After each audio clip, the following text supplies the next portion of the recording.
صبح و شام ہم معاشرے کے اندر لوگوں کو گفتگو کرتے دیکھتے ہیں، اور ایک طبقہ ایسا ہمیں ملتا ہے جو بات کرنے پر، سمجھانے پر، مشورہ دینے پر ہمیں مامور نظر آتا ہے۔ کسی بھی فیلڈ میں آپ کوئی مشورہ لینا چاہیں تو بہت سارے لوگ اللہ کے فضل اور اس کی توفیق سے اس فیلڈ سے متعلقہ مل جاتے ہیں۔ آپ کو قانونی مشاورت کرنی ہو تو آپ کسی اچھے وکیل سے، کسی اچھے قانون دان سے بات کریں تو آپ کو بڑے بہترین، معقول، پڑھے لکھے مشورے میسر آ سکتے ہیں۔ کاروبار اور تجارت کی طرف اگر آپ بڑھنا چاہتے ہیں تو جو لوگ سالوں سے تجارت سے وابستہ ہیں، یقیناً آپ ان سے ملاقات کریں گے، مشورہ لیں گے، اور یہ بری بات نہیں ہے، یہ اچھی بات ہے۔ کچھ مشورے تو ہم جا کر لیتے ہیں، اور کچھ مشورے ویسے سوسائٹی کے اندر دیے جاتے ہیں تاکہ آگاہی پیدا ہو، شعور بلند ہو۔ مختلف بیماریاں جب معاشرے کے اندر جڑ پکڑتی ہیں تو سنجیدہ حکومتیں ان کے حوالے سے آگاہی مہم چلاتی ہیں، لوگوں کو شعور دیتی ہیں کہ یہ چیزیں اس بیماری کا سبب بن رہی ہیں، آپ اس طرح سے اس سے بچ سکتے ہیں، فلاں احتیاط کر لینی چاہیے، فلاں چیزیں کم استعمال کی جائیں، فلاں زیادہ استعمال کی جائیں۔ اچھے طریقے سے قوم کو اویئرنس دی جاتی ہے، آگاہی دی جاتی ہے، تاکہ لوگ بیماری آنے سے قبل ہی اس کے برے اثرات سے بچ سکیں۔ لیکن یہ ساری باتیں قابل تحسین اور قابل تعریف ہونے کے ساتھ ساتھ ایک بہت بڑا مسئلہ اور بہت بڑا اس وقت المیہ یہ بنتا جا رہا ہے کہ باقی ساری چیزوں کے لیے تو شعور دینا، آگاہی دینا بڑی تیزی سے پھیل رہا ہے، لیکن لوگوں کو دین کی آگاہی دینا، اخلاقیات کا سبق دینا، انہیں گناہوں کے نقصانات سے آگاہ کرنا، انہیں یہ بتانا کہ اگر اخلاقی اقدار کسی قوم کی بگڑ جائیں تو پھر اس پر کتنا نقصان مرتب ہوتا ہے، اور وہ قومیں کتنی خسارے میں چلی جاتی ہیں اگر وہ اپنے اخلاقی معیار کو توڑ دیتی۔ یہ ہماری سوسائٹی میں آہستہ آہستہ کم ہوتا جا رہا ہے۔ اس کی سب سے بڑی وجہ تو مادہ پرستی ہے۔ لوگ سمجھتے ہیں کہ میں اگر کسی کو بھلائی کی دعوت دوں گا تو یقیناً اسے پھر کسی برائی سے بھی روکوں گا تو اس طرح ہو سکتا ہے سامنے والا میرا مخالف ہو جائے، تو مجھے کیا لگے، میں اس مشکل میں کیوں پڑوں۔ تو لوگ امر بالمعروف و نہی عن المنکر کے بڑے فریضے سے محروم رہ جاتے ہیں اور کوشش نہیں کرتے سمجھانے کی۔ یاد رکھیے، کئی دفعہ بہت سارے لوگ ایسے ہوتے ہیں جو سمجھدار بھی ہوتے ہیں، معاملہ فہم بھی ہوتے ہیں، مدبر بھی ہوتے ہیں، اللہ تبارک و تعالیٰ نے انہیں بصیرت کی روشنی بھی دی ہوتی ہے، لیکن بعض چیزوں کی طرف ان کی توجہ نہیں ہوتی، عدم توجہی کی وجہ سے بعض چیزیں خراب ہو رہی ہوتی ہیں۔ وہ سمجھدار لوگ ہوتے ہیں، جب کوئی انہیں سمجھاتا ہے، قائل کرتا ہے، پیغام دیتا ہے، تو یہ ضروری نہیں ہے کہ آپ یہی سمجھیں کہ یہ میرا استاد بن گیا ہے۔ یوں کیوں نہیں سمجھ لیتے کہ میری توجہ کرا رہا ہے؟ آپ کے کرتے پر آگ لگ گئی ہے اور کسی نے شور مچا کے آپ سے کہا ہے کہ آپ کے کرتے پہ آگ لگی ہے، تو ایسا تو نہیں تھا کہ آپ آگ کے نقصانات سے آگاہ نہیں تھے، یا آگ جو نقصان پہنچائے گی اور جو تباہی مچائے گی اس تباہی کا پتہ نہیں تھا، صرف توجہ نہیں تھی، آگ لگی ہوئی ہے۔ اب وہ جس شخص نے آپ کو شور مچا کے، آواز دے کر، بار بار رولا ڈال کر، احتجاج کر کے آپ کی توجہ کرائی ہے، تو وہ آپ کا استاد نہیں، وہ آپ کو آگ کے نقصانات نہیں بتا رہا، وہ صرف آپ کو یہ کہہ رہا ہے کہ بھئی آپ کی توجہ نہیں، آپ کے کرتے پہ آگ لگ گئی ہے، اگر نہ بجھی تو آپ کا نقصان کرے گی۔ تو خیر کا پیغام دینا، معاشرے کے اندر لوگوں کو نیکی کی طرف مائل کرنا، اس کا یہ معنی کیوں نہیں کر لیا جاتا کہ بھئی ہم سمجھدار بھی ہیں، معاملہ فہم بھی ہے، تو مجھے کیوں سمجھا رہا ہے؟ تو آپ اس کا یہ معنی کر لیں پیغام حق دینے کا کہ میری توجہ کرائی جا رہی ہے، مجھے سمجھایا جا رہا ہے، مجھے بتایا جا رہا ہے، مجھے بتایا جا رہا ہے کہ وہ جناب آپ کی تھوڑی سی توجہ ہٹنے کی وجہ سے فلاں معاملے میں نقصان ہو رہا، یہ نام دے لیں آپ۔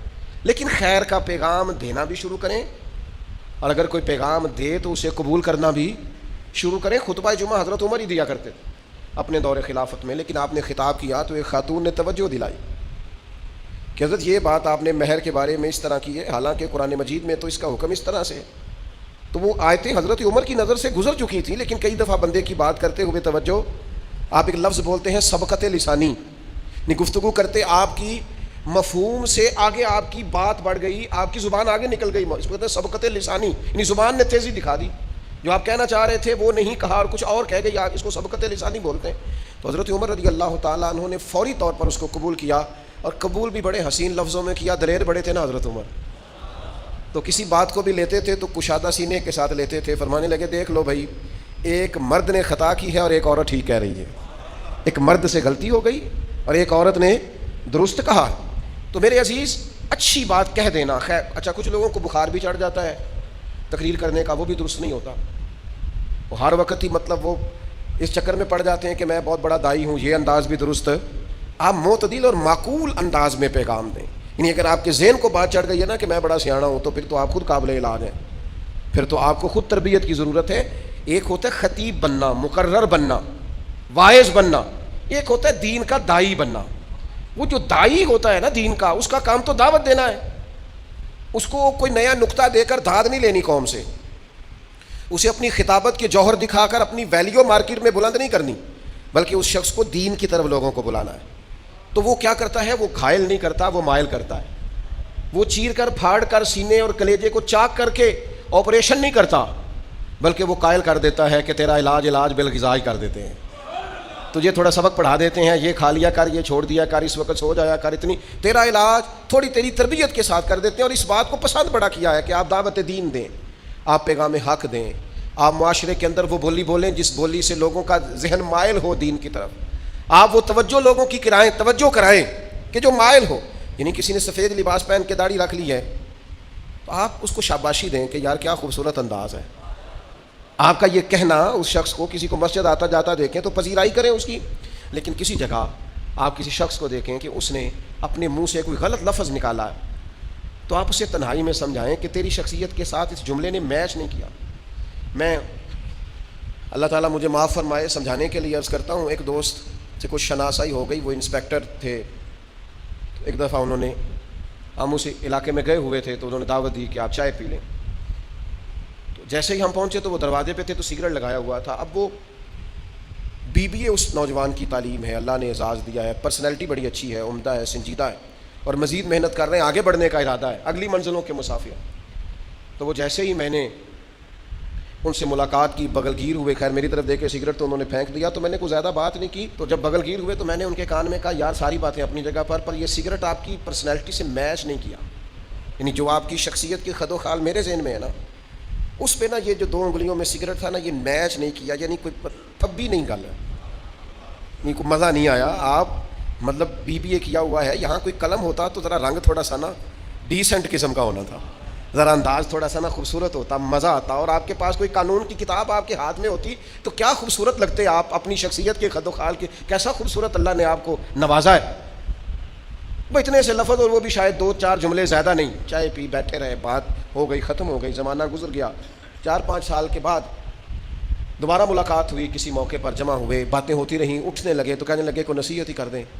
اور میں نے کہا میں نے کیا نصیحت کرنی ہے, آپ سمجھدار آدمی ہیں. کہنے لگے 4 سال پہلے گلی میں کھڑے ہو کے آپ نے کہا تھا سگریٹ آپ سے میچ نہیں کرتے, اللہ کی قسم دوبارہ ہاتھ نہیں لگایا کروں. اچھا میرا نہیں خیال تھا ایسا کہ یوں ہوگا, لیکن پھر سوچتے ہیں کہ اللہ کہتا ہے تو کہہ تو دے, اثر تو میں نے پیدا کرنا ہے. تو بولتا بھی نہیں, تو کہتا بھی نہیں, تو کسی کو پیغام ہی نہیں دیتا, کہہ تو صحیح. دل تو اللہ پھیرا کرتا ہے, کسی کے بس بھی نہیں وہ کسی کے دل پر اثر کرے. قرآن مجید سورہ حامیم سجدہ, ومن احسن قولا ممن دعا الی اللہ. میرا رب فرماتا ہے اس سے زیادہ کس کی بات خوبصورت ہے جو لوگوں کو اللہ کی طرف بلاتا ہے. اس سے زیادہ کسی کی سونی, ومن احسن قولا ممن دعا الی اللہ, اس سے بڑھ کر کسی کی بات سونی نہیں ہو سکتی جو لوگوں کو رب کی جانب دعوت دیتا ہے. سب سے سونی باتیں وہ کرتا ہے جو اللہ کی جانب لوگوں کو بلاتا ہے. کسی درویش کی تقریر اثر پذیر ہوتی تھی تو کسی نے ان سے کہا آپ باتیں بڑی اچھی کرتے ہیں, تو اس نے کہا اپنی نہیں نہ کرتا, میں بلبل خوش لہجہ گلزار نبی ہوں, میٹھی میری باتیں ہیں کیونکہ نمک خار نبی ہوں. اس سے زیادہ پیاری بات بھی کسی کی ہو سکتی ہے جو لوگوں کو اللہ کی طرف بلائے, وعامل صالحا, اور نیک عمل کرے, خالی دعوت نہ دے, خود عامل بھی ہو اس پر. وقالا اننی من المسلمین, اور یہ کہے کہ میں مسلمان ہوں. سب سے خوبصورت بات اس بندے کی ہے, اللہ کا قرآن فرماتا ہے جو لوگوں کو دین کی طرف دعوت دے, جو لوگوں کو اللہ کی جانب بلائے اور خود بھی عمل صالح کرے اور کہے کہ میں الحمدللہ. آپ کہتے ہیں یہ تو بڑا آسان کام, میں کہہ دینا میں مسلمان ہوں. آج آسان ہے, حضرت بلال کے دور میں بڑا مشکل تھا. آج آسان ہے, حضرت صہیب رومی کے زمانے میں بڑا مشکل تھا. آج آسان ہے, حضرت عمار ابن یاسر نے جب کہا تھا میں مسلمان ہوں تو بڑی مشکل آئی. آج آسان ہے کہنا میں مسلمان ہوں، لیکن جب یہ اعلان حضرت جناب سلمان فارسی نے کیا تھا تو حالات اور تھے. آج آسان ہے ڈٹ کے کہنا، اعلان کرنا کہ وقال اننی من المسلمین، میں مسلمان ہوں. لیکن جب حضرت ابو ذر غفاری نے کہا تھا تو حالات اور تھے. آج سوکھا ہے، مولا علی کے دور میں بڑا اوکھا تھا. آج رستہ ہموار ہے، حضرت عثمان کے دور میں گھاٹیاں دشوار تھیں. آج کہنا مسلمان ہونا یہ پذیرائی کا دور ہے. جناب عمر کے زمانے میں رنگ اور تھا، آج سوکھا ہے، آسان ہے. لیکن اتنا مارا تھا کفار نے حضرت ابو بکر صدیق کو کہ ہوش نہیں آئی کتنے گھنٹے جناب ابو بکر صدیق. آج تو آسان ہے. اس دور میں مشکل تھا. یہ عشق نہیں آسان، بس اتنا سمجھ لیجئے ایک آگ کا دریا ہے اور ڈوب کے جانا ہے. اس پر تیرتے بھی نہیں چل سکتے، قدم بھی نہیں رکھ سکتے. اس کے اندر ڈوب کر کے آپ کو آگے بڑھنا ہے. یہ سخت ترین اور کٹھن ترین مرحلہ. تو اس سے بڑھ کر اچھی بات کس کی ہو سکتی ہے؟ بھائی اس پر مفسرین نے بڑا کچھ لکھا، کہا اس سے مراد انبیاء ہے، سب سے سونی بات نبیوں کی. اس کے بعد اس سے مراد علماء ہیں، سب سے خوبصورت بات علماء کی جو دین کی طرف بلاتے ہیں. پھر اس سے مراد مجاہدین ہیں، سب سے سونی بات مجاہدین کی، جو کہتے ہیں کہ آ جاؤ دین کی طرف، نہیں تو پھر جہاد تو ہوگا اعلاء کلمت الحق کے لیے. اور سیدہ عائشہ صدیقہ رضی اللہ تعالیٰ عنہ فرماتی ہیں، یہ جو آیت ہے نا وَمَنْ أَحْسَنُ قَوْلًا مِّمَّنْ دَعَا إِلَى اللَّهِ، سیدہ عائشہ فرماتی ہیں اس سے مراد وہ لوگ ہیں جو اذانیں پڑھتے ہیں. اللہ کہتا ہے سب سے سونی دعوت اس بندے کی ہے جو اذان پڑھتا ہے، جو کہتا ہے حی علی الصلاۃ حی علی الفلاح. سب سے خوبصورت یہ لوگ خیر کا پیغام دیں، اپنے انداز سے، اپنے لہجے سے، اپنے شب و روز سے پیغام خیر دیں. دیکھو آپ کے ذمہ کہہ دینا ہے، اللہ تبارک و تعالیٰ اس میں اثر پیدا کر دے گا. دوستوں کی محفل میں، دوستوں کی مجلس میں، اپنوں بیگانوں کی میٹنگز میں خیر کی بات کہیں اپنے لب و لہجے سے. ہمارے ہاں یہ ہوتا ہے لوگ مفاد کی بات کرتے ہیں، دین کی بات نہیں کرتے، اپنی ذات کی بات کرتے ہیں، خیر کی بات نہیں کرتے. یہ دیکھتے ہیں کہ میرا بھلا، میرے شعبے کا، میرے مال کا کس بات میں نفع ہے وہ بات کرتے ہیں، خیر کی بات نہیں کرتے. یاد رکھیے گا خیر کی بات کرنا، اچھائی کا درس دینا. نبی پاک صلی اللہ تعالیٰ علیہ وسلم نے صحابہ کرام علیہم رضوان کو رستوں میں بیٹھنے سے منع فرمایا، اور فرمایا اگر بڑا ضروری ہو رستوں میں بیٹھنا تو پھر رستوں کا حق بھی ادا کیا کرو. یا رسول اللہ صلی اللہ تعالیٰ علیہ وسلم رستوں کا حق کیا ہے؟ تو محبوب فرمانے لگے رستوں کا حق پہلا یہ ہے کہ نظریں نیچی رکھو، دوسرا یہ ہے کہ اگر کوئی تکلیف دہ چیز رستے میں پڑی ہو تو اسے ہٹا دو، تیسرا حق یہ ہے کہ کوئی بندہ کے سلام لے رستے میں تو اس کا جواب دو، اور چوتھا حق یہ ہے کہ نیکی کا حکم دو اور برائی سے منع کرو.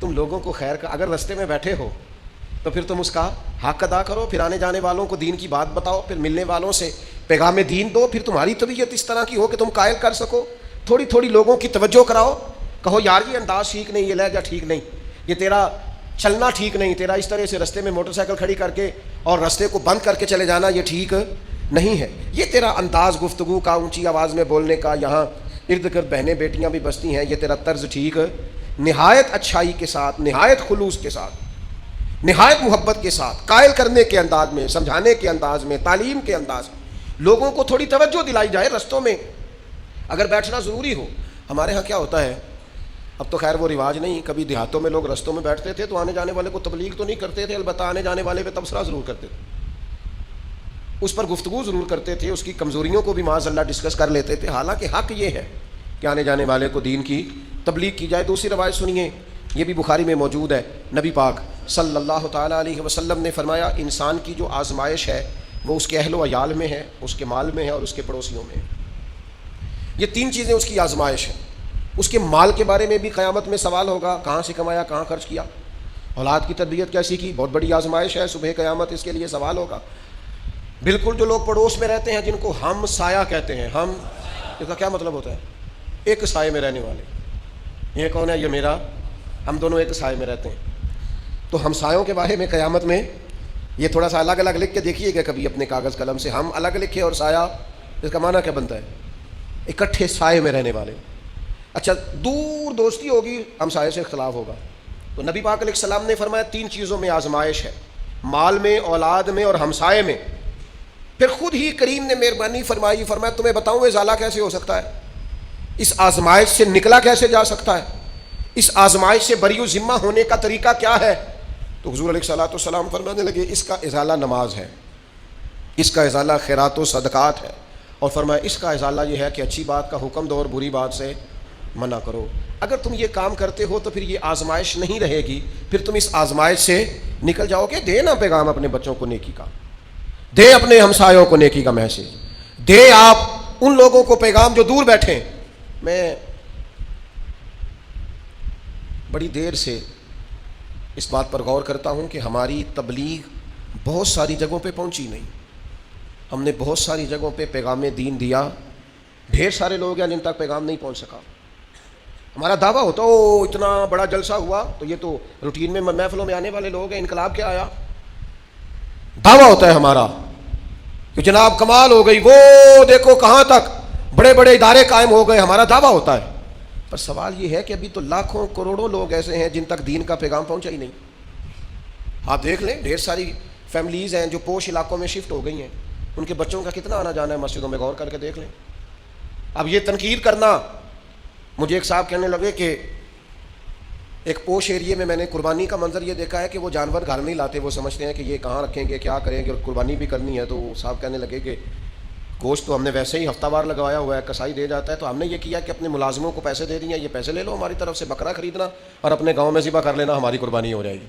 میں ان کے عمل سے اختلاف نہیں کرتا، اچھی نیت سے انہوں نے یہ کام کیا ہوگا، لیکن اب جب آپ اتنے بڑے ایریے میں چلے جاتے ہیں تو بعض اوقات دین کی بنیادوں پر اس خوبصورتی سے عمل کرنا، اس حسن کے ساتھ عمل کرنا وہ قائم، ورنہ ہم نے ایسے لوگوں کو بھی دیکھا گاؤں چھوڑ کے شہروں میں چلے گئے، لیکن عیدیں پڑھنے اپنے دیہاتوں میں آتے ہیں، وہ کہتے ہیں جو لطف اپنے گاؤں میں ہے نا نماز عید ادا کرنے کا، اپنوں کے بیچ وہ کہیں اور ہے۔ تو ان لوگوں تک پیغام تو پہنچانا ہے نا، جو ملک سے باہر شفٹ ہو گئے، پیغام دین تو انہیں بھی دینا ہے، جو ابھی مسلمان نہیں ہوئے دین کا پیغام انہیں بھی۔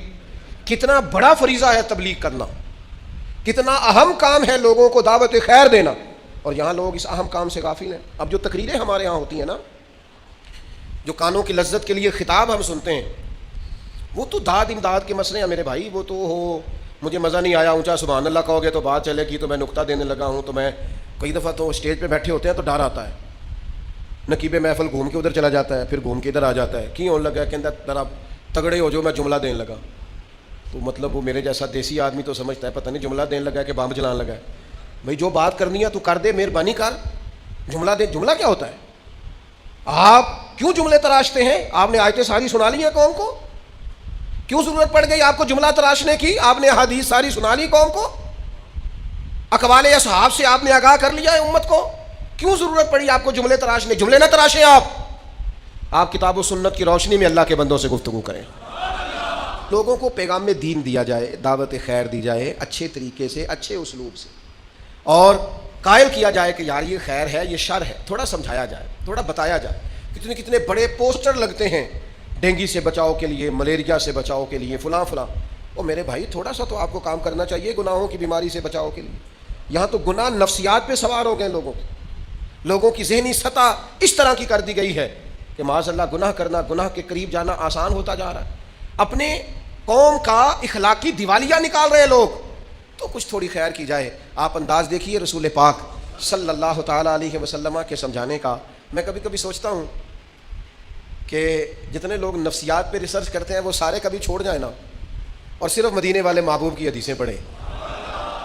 اتنی ذہنی نفسیات کے قریب بات ہے کہ انسان کو نہ کسی فلسفے میں الجھنا پڑتا ہے، نہ اسے معنی کی عمیق گہرائیوں میں اترنا پڑتا ہے، نہ اسے جملے توڑ کے دوبارہ جوڑنے پڑتے ہیں، نہ اسے سیاق و سباب کی زیادہ آزمائش سے واسطہ پڑتا ہے۔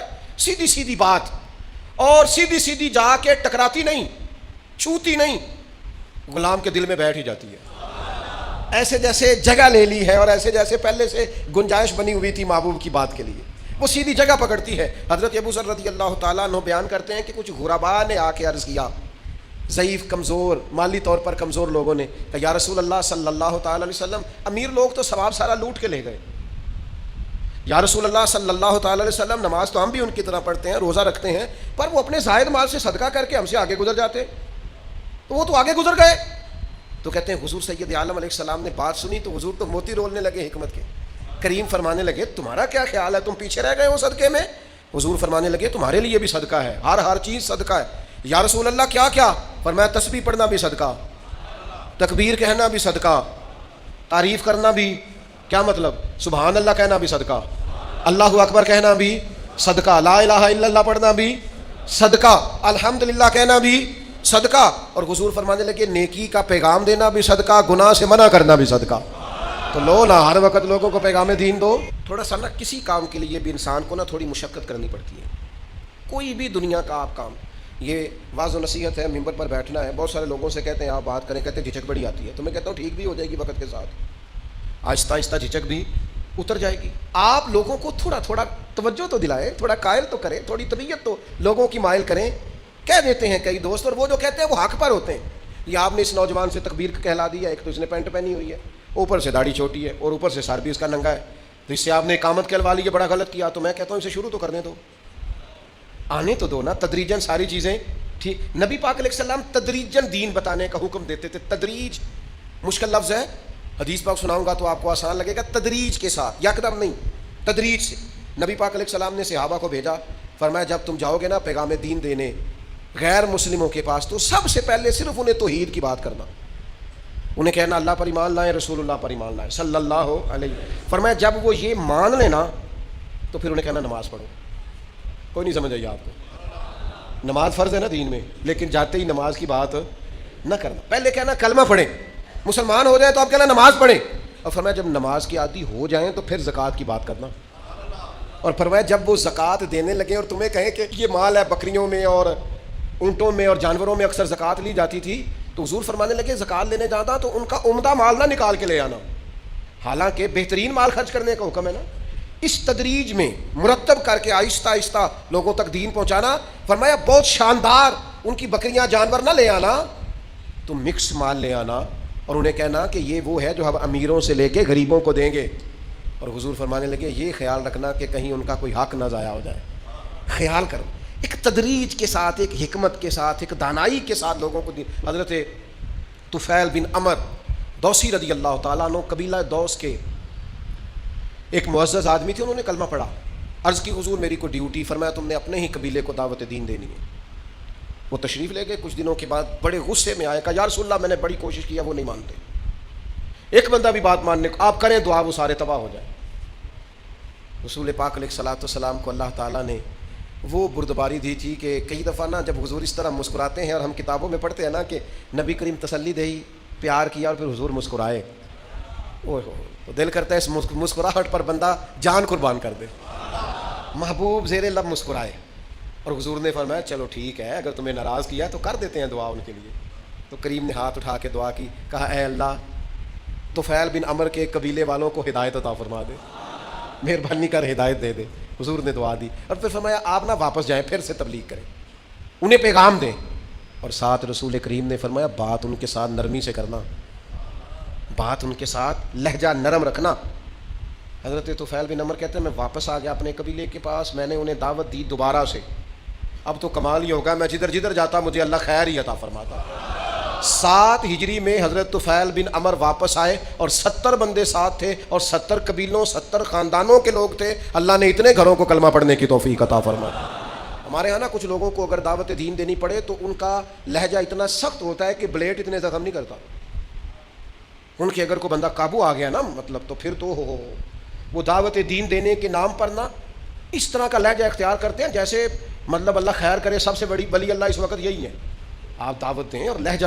ہارون رشید کسی مولانا صاحب کے پیچھے جمعہ پڑھنے چڑھے گئے، ان کو بھی احقاق حق یاد آ گیا بادشاہ دے کے، جو ہو سکتی تھی کی ہارون رشید کے ساتھ، حد کر دی، گردن جھکائے بیٹھا رہا بیچارہ، کیا کر سکتا تھا۔ جمعہ ختم ہوا تو کہنے لگا مولانا ایک سوال پوچھنا تھا، میں زیادہ برا ہوں کہ فرعون زیادہ برا تھا؟ تو مولانا کہنے لگے نہیں برا تو فرعون ہی تھا۔ تو کہا اللہ نے تو قرآن پاک میں حضرت موسیٰ علیہ السلام سے کہا تھا فرعون کے پاس جانا تو ذرا نرمی سے بات کرنا، تو آپ نے تو میرے سے اتنی سختی کی کہ میں پریشان ہو گیا تھا، کہیں فرعون سے آگے تھوڑی نکل گیا میں۔